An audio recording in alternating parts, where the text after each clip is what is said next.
ఓ మలయ మామ మా ఎంబడి వాడి మాకు లేనిపోని ఆశలు చెప్పి మమ్మల్ని ఇంట్లో బయటేసినట్టు చేసి ఇంత పని చక్కగా ఎత్తలేరు పోయి అడుగుడేయాల ఖచ్చితంగా గట్టిగా అడుగుడే.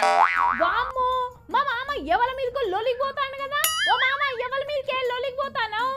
ఏందే పోరి నేను ఏడికి పోతా నీకేందే? నీకు అన్ని ఇచ్చులు కచ్చకాయలు అన్ని చెప్పాలా నీకు? నీ రుసరుస చూస్తుంటే నాకు అర్థమైంది. అత్తను నువ్వు లొల్లి పెట్టి అలిగితే అవగారింటికి పోయినట్టున్నది కదా, దానికే కోపం మీద పోతాన్నావు. గాని మీ బామ్మర్దుల ఇంటికాన్నే ఉన్నారట, జాగ్రత్త మరి.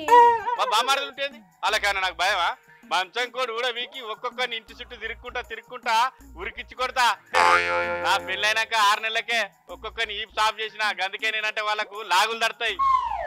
ఏంది నువ్వు మా చిన్న బాపును ఉరికిచ్చి కొట్టినవా? మరి నాకేమో మా బాబాయ్లే నిన్ను ఉరికిచ్చి కొడితే ఆకిట్లా రోల్ తట్టుకొని పడితే ముందటి పనులు ఇరిగినాయి అని చెప్పిండ్రు. నేను ఇవాళ ఆఫీస్కి వచ్చేసరికి ఆలస్యం అవుతుంది. పెద్ద సార్కు నువ్వే చెప్పు పోయేస్తా. మామ అసలు ముచ్చట చెప్పేసరికి నువ్వు మాట మార్చినావు కదా, నాకు అర్థమైంది. కానీ ఇంతకు నువ్వు ఎటు పోతావు, ఎవరి మీదకి లొలికి పోతావు చెప్పు. ఇంకెవరు? మన ముఖ్యమంత్రి రేవంత్ సార్ దగ్గరికి పోతాను పంచాయతీకి. ఏంది ఏకంగా ముఖ్యమంత్రి సార్ మీదకి లొల్లికి పోతానవా? ఈ సాగు చేస్తారు మామ పైలం. ఏదైతే అయింది. ఇవాళ ముఖ్యమంత్రి సార్ని అడిగేదాకా ఇడిచిపెట్టే సవాలే లేదు. ఏం అడుగుతానని పోతాను? ఏం అడుగుతావనేమో నిమ్మలాగా అడుగుతానేమో పోరి. అసలు రేవంత్ సార్ అధికారంలోకి వచ్చింది బీఆర్ఎస్ వాళ్ళ మీద కేసులు పెట్టడానికేనా, లేకపోతే ఏమన్నా పరిపాలన చేసేది ఉన్నదా లేదా అని అడుగుతాను పోతానా? నువ్వు అన్నది కూడా నిజమే మామ. ప్రభుత్వం అంటే ఈ పథకం కొత్తది, ఆ పథకం అమలు చేసినాం అనే వార్తలు బాగా రావాలి. కానీ ఏమైనా బాంబులు వెళ్తాయి, జైలుకు పోతారు, ఇగో అరెస్టులు అగో అరెస్టులు అనే వార్తలు తప్ప ఇంకేం వినబడతలేవు కదా. అధికారంలోకి వచ్చిన కొత్తలు ఏమన్నారు? ఫోన్ ట్యాపింగ్ కేసులా అయ్యగొడుకులు జైలుకు పోతారని చెప్పిండ్రా? ఏమైంది ఆ కేసు ఇప్పుడు?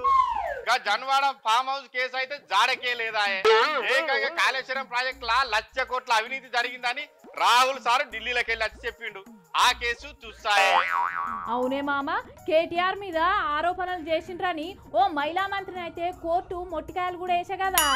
కాంగ్రెస్ పార్టీలున్న ఏ లీడర్ అయినా, మంత్రి అయినా, ఎమ్మెల్యే అయినా, ఎమ్మెల్సీలు అయినా బీఆర్ఎస్ లను ఎట్లా జైల్లోకి పంపాలనే తపన తప్ప ప్రజలకు ఇచ్చిన 6 గ్యారెంటీలను నెరవేర్చే మీద ఆరాటం ఉన్నట్టయితే కనబడతలేదు. అవును మామ, లగచర్లలో జరిగిన లడాయిలో కూడా కేటీఆర్ హస్తం ఉన్నదని హస్తం పార్టీ లీడర్లు గట్టిగానే చెప్తారు. లఘుచర్ల లడాయిలా కలెక్టర్ మీద దాడి ఎవ్వరు చేసినా క్షమించరాని నేరం, చట్ట ప్రకారం శిక్ష పడాల్సిందే.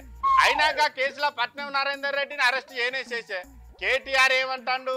కాంగ్రెస్ వాళ్లకు నన్ను ఏదే కేసులో ఇరికిచ్చి జైలుకి తోలాలనే ఆరాటం బాగున్నదని రాండి అరెస్ట్ చేసుకోండి, జైలుకి తోలుండ్రి, మంచిగా జైల్లో యోగా చేసుకుంటా అని అంటాడు కదా. అవునే మామ, నువ్వు అన్నది కూడా నిజమే. ఏదైతే అదైంది, గట్టిగానే అడిగిరాయే. ఈ ప్రభుత్వం ప్రతిపక్ష పార్టీలు నువ్వు వచ్చినట్టు చెయ్యి, నేను ఏడిసినట్టు చేస్తా, ఇక ప్రజలు గదాని గురించే మాట్లాడుకుంటుంటారని అనుకుంటాను. కానీ ఏది ఏమైనా ఇలా రేవంత్ సార్ని గట్టిగా నిలదీసి అడుగుడే, అట్నుంచి అటు తెలంగాణ భవన్కు పోవుడే, ఎట్లయినా మంచిదే. ఇద్దరిని అడిగి కడిగే అత్తనేను. ఇక జనాలైనా మామైనా ఎన్ని రోజులని ఒప్పుక పడతారు కదా.